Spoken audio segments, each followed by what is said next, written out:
Matagal ng hinog ito. In fact, meron na silang guideline na pinalabas regarding extradition. Pero, general guideline yon. Pero yung reklamo tungkol sa pagdakip kay dating Pangulong Duterte at yung issue ng arrest order, hanggang ngayon, hindi pa rin nadidesisyonan ng ating Korte Suprema. Kaya sana, no, ulitin ko bilang isang abogado at isang Pilipino, nag-apela ako sa ating Korte Suprema na tapusin na ang isyong ito at desisyonan niya ito para magkaroon ng peace of mind both sa mga akusado at nag-aakusa. Para malaman natin ano yung tama.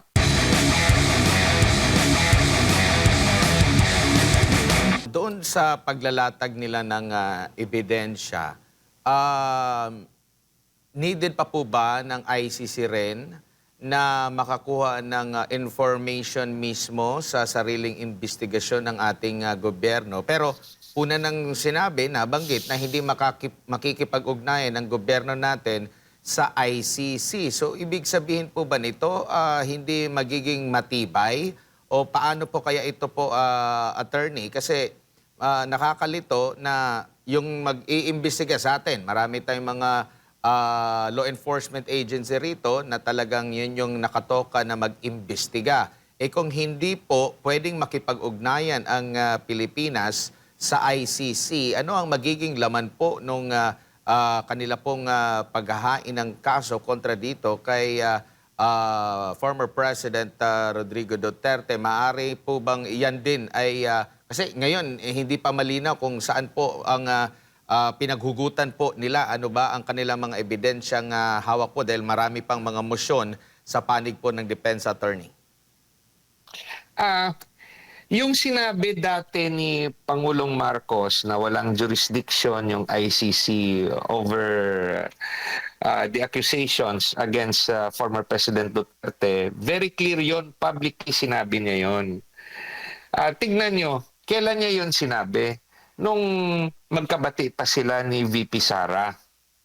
Pero nung hindi na sila magkabati, pinadaan nila sa Interpol ang usapin. So, ang punto natin, kahit sinabi na ng presidente, pwede niyang baguhin ang kaniyang direktiba o pwede niyang baguhin ang kaniyang polisiya.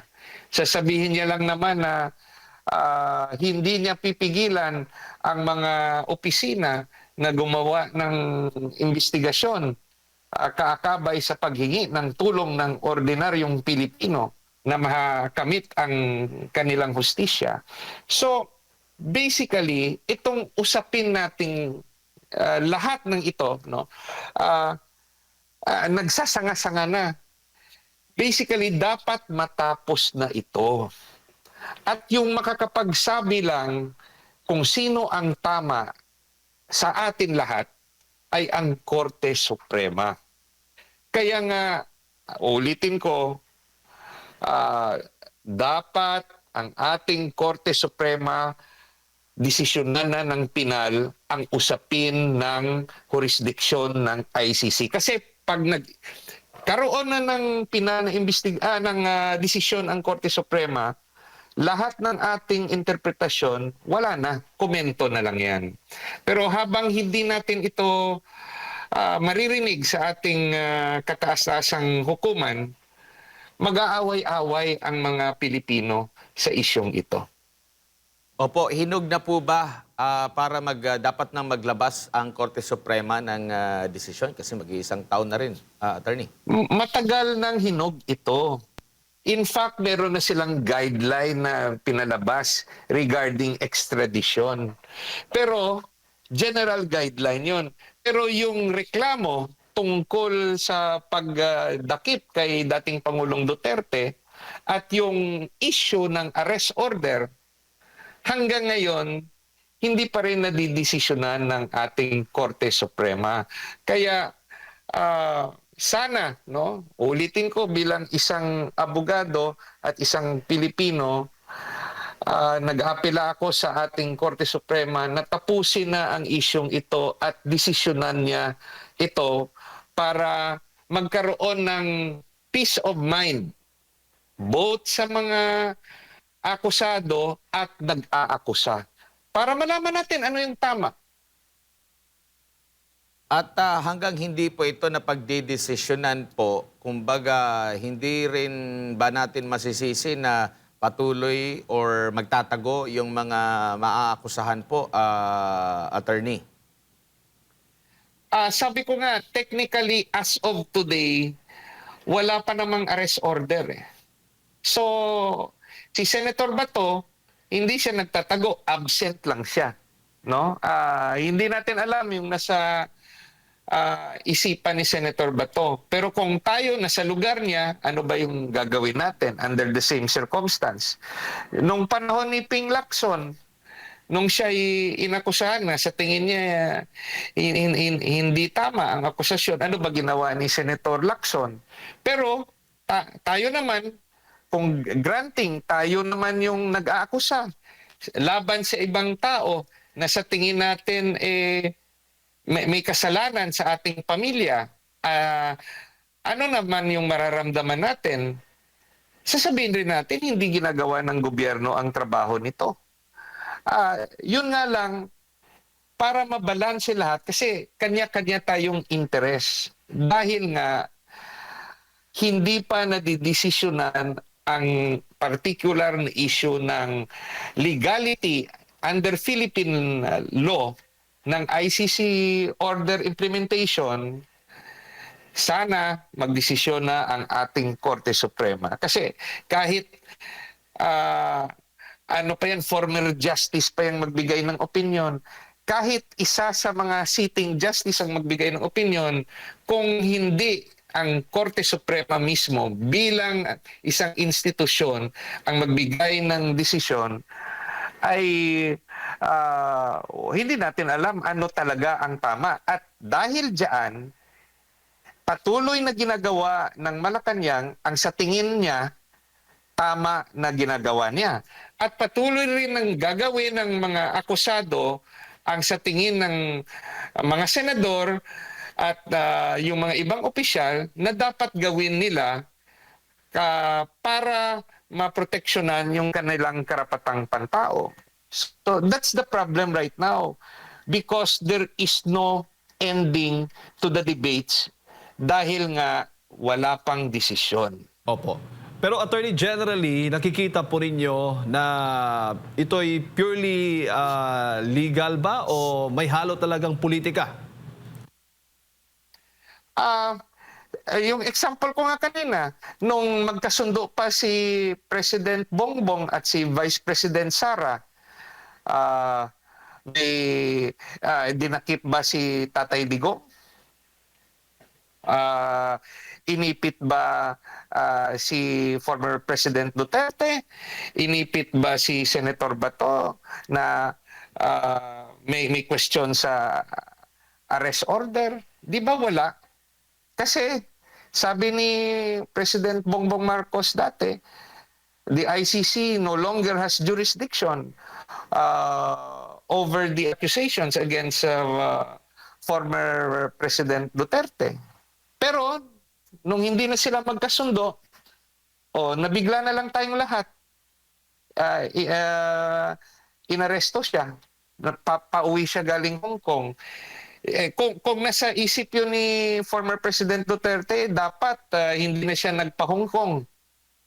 Ba't pa siya pumunta doon? Dahil sa tingin niya, hindi mangyayari yung nangyari sa kanya. Nalaman niya na lang nung pauwi na siya na meron palang ganyang issue at matapang niya na hinarap yun. No? Pwede siya sanang magtago doon sa Hong Kong, humingi ng political asylum sa ibang bansa, pero hindi niya ginawa. Nagdesisyon siya na nagbibigay siya ng tiwala sa justice system ng Pilipinas, nagbibigay siya ng tiwala sa Korte Suprema. Kaya nga naghain sila ng petisyon, no? Through Attorney Torion, no? Yun nga lang, ako'y nagtataka, bakit hindi pa rin dinesisyonan ng Korte Suprema? It's way too late. Yung tao nandun na sa ibang bansa.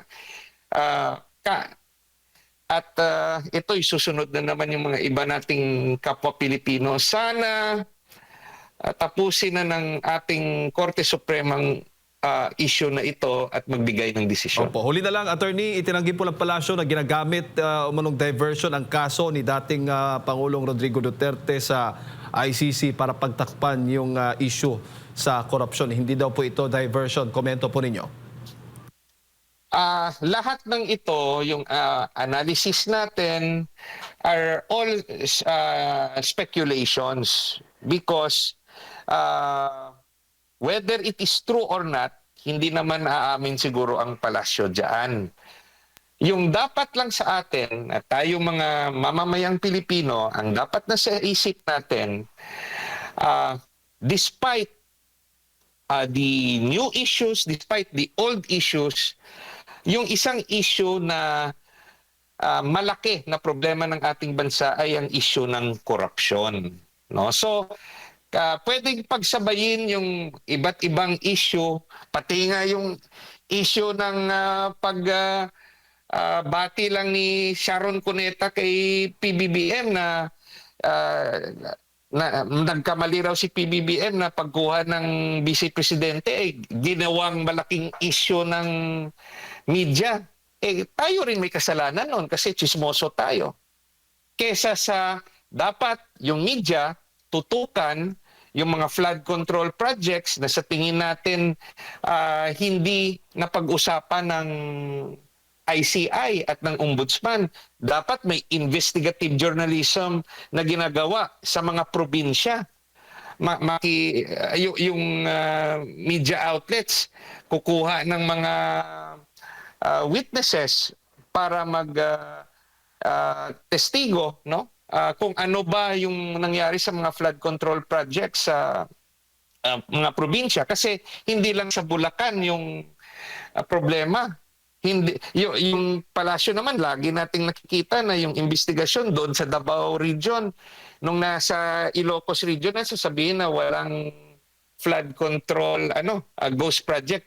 Kundi yung problema raw dahil kulang lang sa pondo. So, it is the role of media to remind us and to direct us to the right topics. Hindi yung Sharon Cuneta's comment sa pagpuri niya kay PBBM at pagsabi na nagkamali ng pagpili ng Vice President. Tayo rin may kasalanan dahil na binibigyan natin ng topiko ang mga Pilipino na hindi importante.